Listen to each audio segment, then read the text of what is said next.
let me first begin by just extending a nice welcome to all of you. Thanks for coming out. It's, as Bob pointed out, my duty and my pleasure to introduce to you our speaker this evening, Stephen Pope, who's a professor of theological ethics here at Boston College. I've known Professor Pope personally for almost 5 years now, as having worked with him as a doctoral student, but I've known him by reputation far longer, because one can certainly not think of theology at Boston College without really thinking about Steve Pope. A renowned scholar with expertise on social ethics, the moral theology of Thomas Aquinas, issues of forgiveness and reconciliation, and the intersection of science and religion, Steve Pope is in a league of his own as a theologian. Certainly, his recent year-long appointment at the Princeton-based Center for Theological Inquiry speaks volumes to this. At the same time, he's also one of the most sought-after teachers on this campus. Ask anyone, and you will find that taking a class with Steve Pope is on the BC bucket list for our undergraduate and graduate students alike.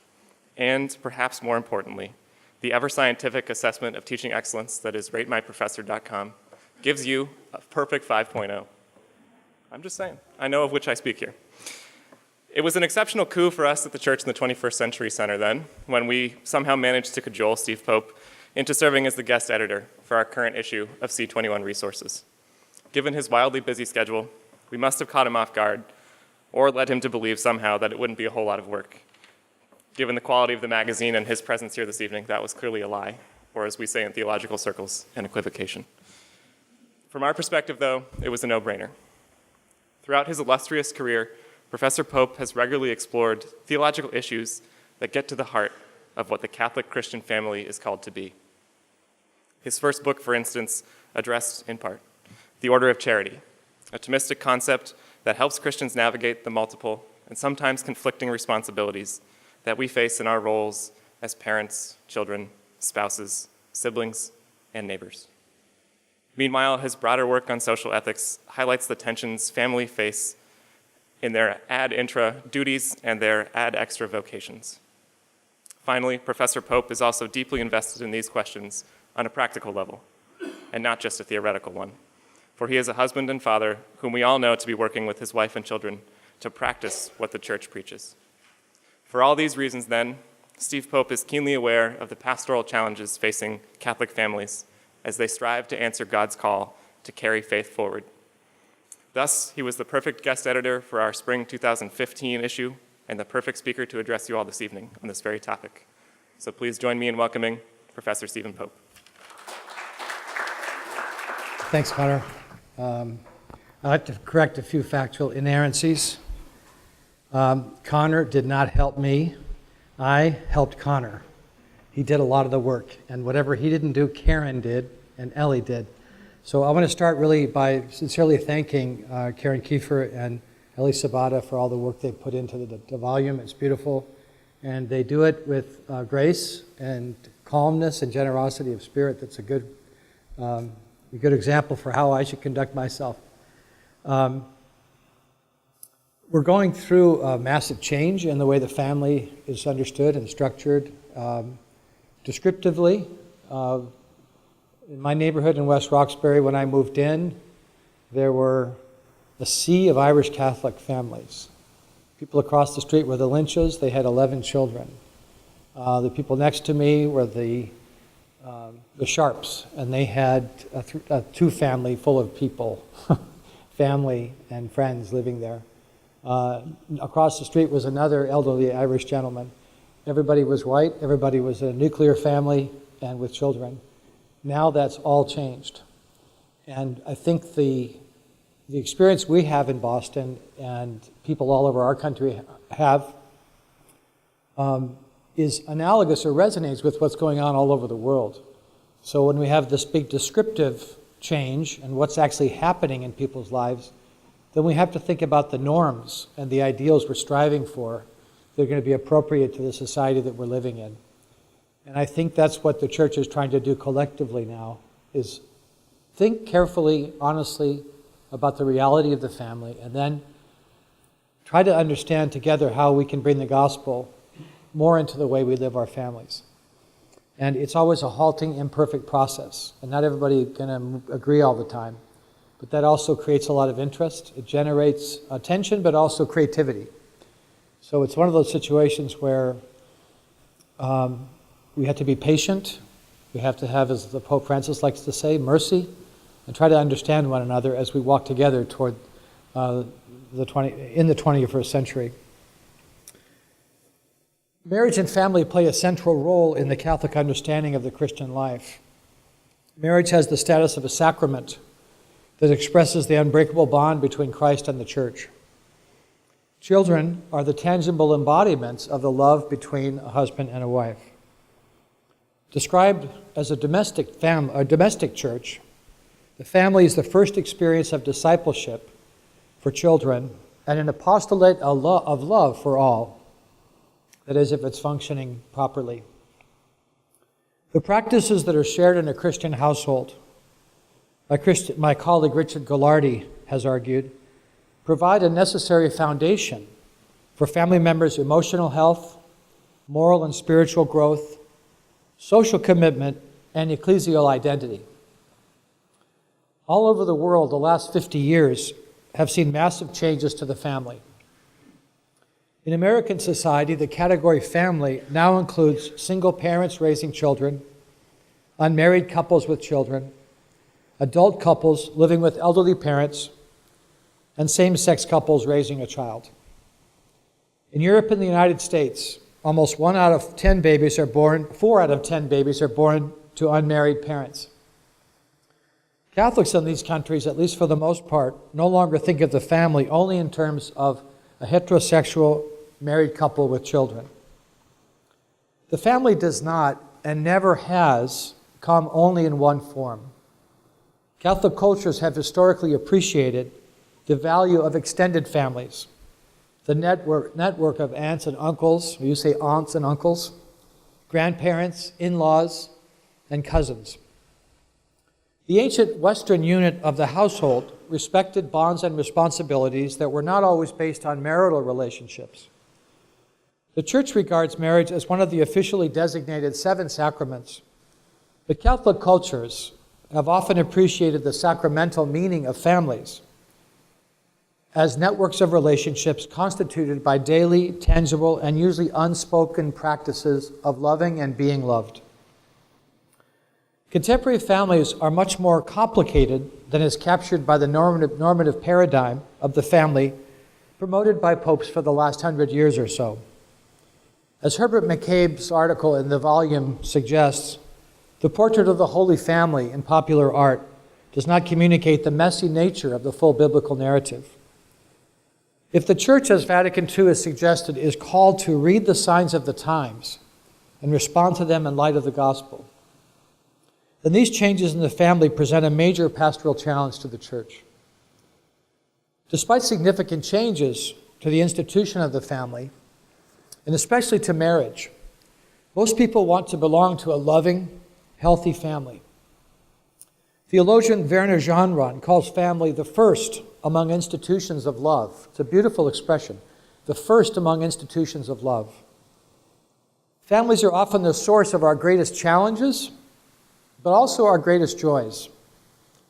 Parenthood is extremely difficult and a difficult responsibility, particularly in our time. We've all heard the expression, it takes a village to raise a child, but it also is the case that it takes a village to be a family. Children need help, but so do couples, parents, and other caregivers. This is especially the case as market competition, technological innovation, and the culture of consumerism erode the bonds of neighborhood, civic organizations, extended families, and other forms of social capital that used to give crucial social support to people who are raising children or caring for family members. Pope Francis then called the Extraordinary Synod, a gathering of bishops from around the world, as one important stage in a church-wide process of pastoral discernment. It's important for us to keep in mind the global nature of Catholicism. American Catholics constitute only 7% of the worldwide church. So when the Pope calls an extraordinary synod to discuss the pastoral challenges to the family, he's referring not only to the struggles of families in San Francisco, San Antonio, or Philadelphia, but also to those of Manila, Sao Paulo, and Hyperdad. In preparation for the meeting, a 38-item questionnaire about marriage and family was distributed to Catholics throughout the world. Some dioceses published the results of the survey. To anyone who did not already know, the results made clear the yawning gap between the official teaching of the Church and the everyday lives of ordinary Catholics, how they live their life. Public pronouncements, reaffirmations of church teachings, and inspiring homilies do not seem to be making a major difference for many Catholics, at least on these issues. When the Synod began, the Pope encouraged the Synod Fathers to speak boldly and not to be afraid to disagree with one another or even with him. He showed great courage, I think, in beginning a process that suggested that the church authorities do not have all the answers all the time. He trusts open and honest dialogue to generate new insights and pastoral initiatives. He does so knowing that dialogue can generate contention and alienation, as well as creativity and consensus. To have the dialogue, he has to give up control. And that's, to me, is a great act of courage, considering the variety of people he was going to deal with, or that are part of the debate. The Extraordinary Synod closed with a report that will provide the basis for a worldwide Catholic discussion in preparation for the Ordinary Synod next October. The Pope asked that the final vote tally be publicized, the results of which will provide a source of discussion over the course of the next year of preparation this year for the Ordinary Synod in October. Archbishop Bruno Forte, the Special Secretary to the Synod, expects bishops to discuss the report not only with fellow bishops, but also with the priests and laity of their own diocese. Next year's Synod will be attended by a larger group of bishops elected by bishops' conferences from the global church.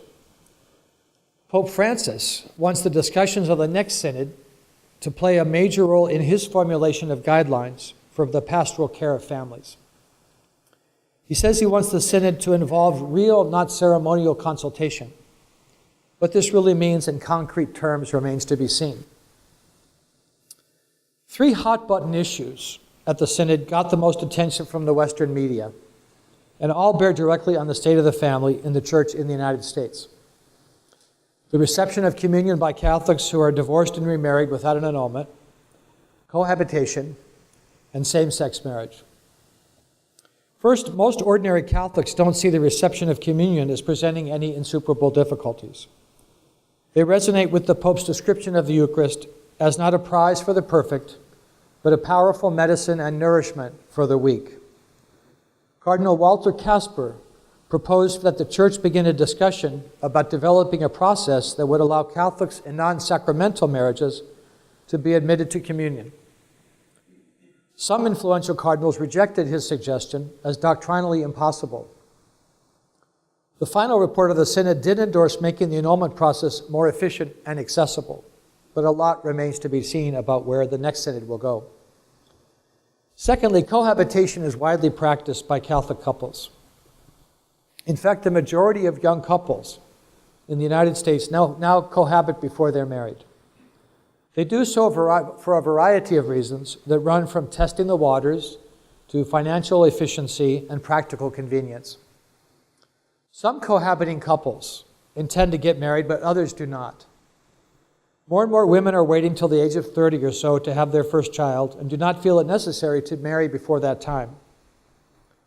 Cohabitation is often not seen as a watershed moment because the majority of long-term relationships, including among church-going Catholics, already involve sexual intimacy. Pastoral care here has to help people see how these relationships might play a role in communicating grace in their lives.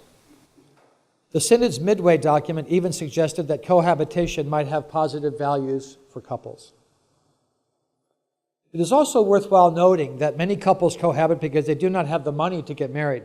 Speaking cohabitation globally now. This includes affluent engaged couples who want to save money for their wedding, but much more common are couples who do not stay together or marry because of poverty. The significant strain on relationships is placed by economic hardship that makes them less stable. Poverty obviously makes it difficult to house, clothe, feed, and educate children. The third issue is same-sex marriage. Same-sex marriage is a major political and social controversy in North Atlantic societies. Actually, I think now it's really not that much of a controversy anymore. It's more and more widely accepted, especially with people as they get younger. I mean, that is to say under 30-year-olds.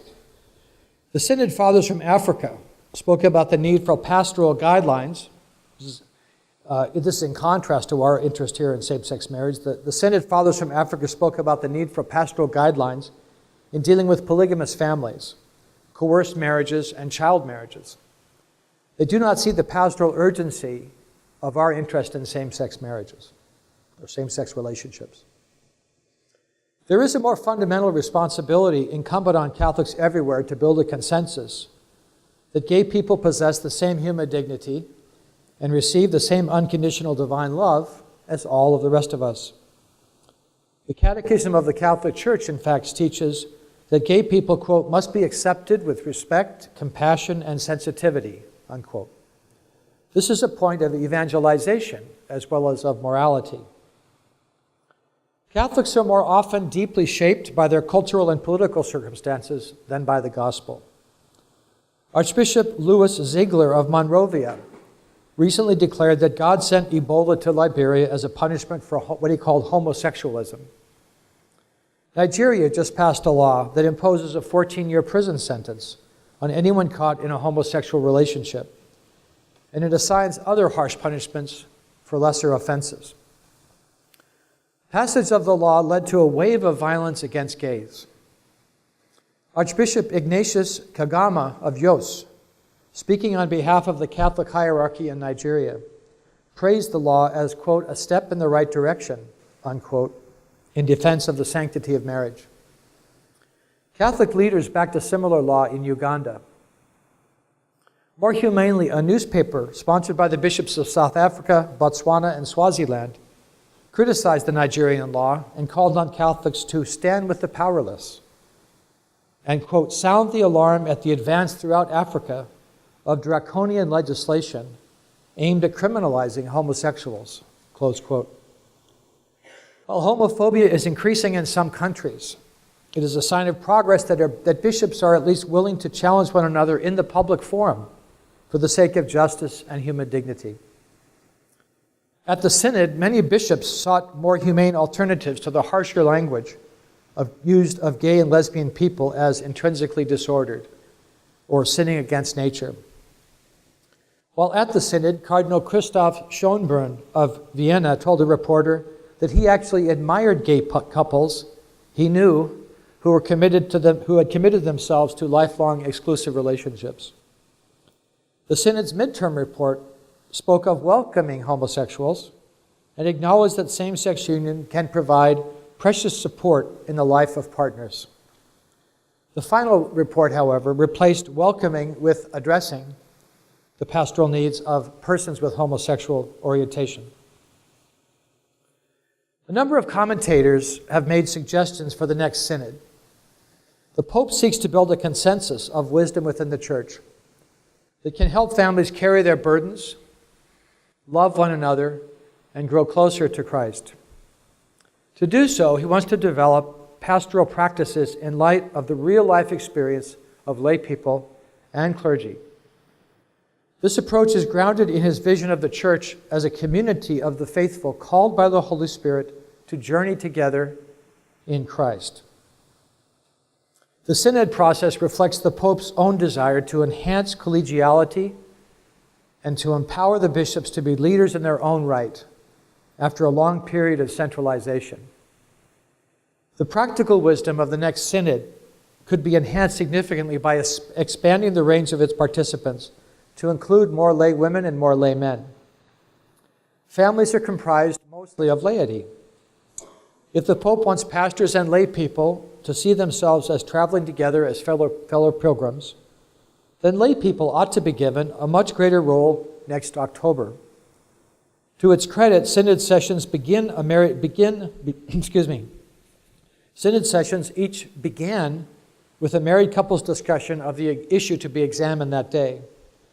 They were able to present an account of the signs of the times that started the day's conversations in a pastoral direction. Most notable was an Australian couple, Ron and Marvis Pirola, who spoke about friends who asked their gay son if he could bring his partner home for their Christmas family gathering. The Pirolas could only respond with love and hospitality and explain to the synod audience through the simple words, "He is our son." In doing so, they reminded me of Pope Francis's aspiration to act with what he calls a big heart open to God and to others. Previous popes have spoken in glowing terms about consulting the laity, but they usually only consulted people who were considered very safe. Unfortunately, the more than 250 participants at the synod only included 14 couples, and most of them were from church-focused organizations like Engaged Encounter, Focolare, and the Natural Family Planning Advisory Board. The synod would benefit greatly from a much richer participation of the laity, especially lay people from a wider variety of Catholic backgrounds, one that's more representative of the church as a whole. Secondly, the next synod would benefit from much greater participation on the part of women. The Pope acknowledges the church's need to involve women more generally in the decision-making of the church, but this did not happen at the synod. Only 25% participants were women, and none of them were allowed to vote. In an interview before the synod, Cardinal Cosper said, "A church without women is like a mutilated body." He suggested that women be called forth and listened to from beginning right now. His advice was not followed last October, but it could be followed next year. Commentators have also suggested that the next synod's agenda be expanded beyond what was discussed last year. While one meeting cannot discuss everything relevant to the family, it is worth noting a few major concerns that the synod did not take up in any detail and that are relevant to the modern family. First, demographic changes in American society are generating the largest percentage of retired people in our history. Seniors have better health and so are more capable than ever of contributing to the well-being of their families and their wider communities. Our fascination with technological innovation and cultural creativity needs to be balanced with an appreciation of the wisdom we can gain from our elders, and particularly within our families. How can the church help our families become more hospitable to their own elders, both the healthy and retired, and those in declining physical and mental health? How can the church help seniors play a positive role in nurturing younger generations? These are two questions that I think the next synod could address, and it would be very pastorally helpful. Secondly, if the church wants to support families, it can help families think more about their responsibility to their wider communities. Many Americans think of the family as a self-enclosed, walled-off lifestyle enclave, protecting its members from outsiders. Yet if the family is shaped by the gospel, it cannot strive to be a nuclear enclave, focused on the welfare of its own members only. We have to cultivate, as my colleague Lisa Cahill puts it, the socially transformative family that seeks to make the Christian moral ideal of love of neighbor part of the common good. Third, if the church wants to help families, it needs to increase its advocacy for economic justice. Though a pacifist herself, Dorothy Day said that poverty is an even greater cause of human suffering than war. Pope Francis shares her concern. He said, "Inequality is the root of social evil." Single-parent, female-headed families have 5 times the poverty rate of 2-parent families. Wealthier and more educated Americans tend to have higher rates of marriage, lower divorce rates, and lower rates of out-of-wedlock births. Certainly, poverty is the main cause of suffering among millions of Catholic families around the world. Cardinal Wilfred Napier of South Africa raised this issue at the Synod, and one can hope that it receives greater attention at next year's Synod. Fourthly, the Synod Fathers did not discuss the Church's ban on artificial birth control despite the fact that it's widely practiced among North American Catholics and has a major bearing on responsible family planning. Unsustainable population growth has a major impact on the global consumption of land and water, and is a significant driver of ecological destruction, mass migration, epidemics, and war. Though it continues to ravage families in many parts of the world, HIV/AIDS was not discussed either. Finally, most Catholics grow up experiencing violence in their homes. Many Catholics grow up experiencing violence in the home. These two often replicate, the experience often replicates the violence when they become parents. Their violence is replicated when they become parents. Most domestic violence comes from men who think they have a right to control and abuse women, particularly young unmarried women. Many men feel entitled to take out their frustration on their spouses or partners and children, often after drinking too much alcohol. We are becoming more aware of the problem, but it continues to afflict millions of families throughout the global church. In Bolivia, for example, one survey found that over 80% of children were victims of domestic abuse of some kind or other. Though not on this scale, domestic abuse continues to be the source of enormous pain for many Catholic families in this country as well. The next synod could help families by providing guidelines about how local churches can give educational and practical avenues for preventing violence in the home, especially by helping men become more self-aware, less dependent on alcohol, and learning to deal with their anger in constructive ways. Parishes can help by teaching all parishioners the need for nonviolent conflict resolution. The gospel has a lot to say about to ordinary people about empathy, mutual understanding, and speaking the truth with love, as Paul puts it.